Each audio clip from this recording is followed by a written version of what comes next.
Suzette Vogel with Casey Link. We partnered with Target and we are doing the Yes mask. Super excited about it. Check it out. There's different.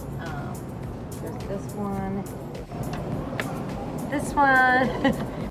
Go to CaseyLink.com and we will have a video, and then you can get connected to Target. Thanks so much. I'm really excited to try this mask from Target Online. Yeah, well, let's get into it and see how it goes. Get all the mask out of the bottom by just scrubbing the back of your brush to the top so that we get all that mask out of there. Another important thing we have to do is read the directions. Some things you should avoid is getting on your eyebrows and avoiding your eyes, because if you get in your eyes, you should probably call a doctor and make sure everything's okay. Another thing is avoid your hairline, because you don't want to get that peeled off. It's very tight. I can't smile.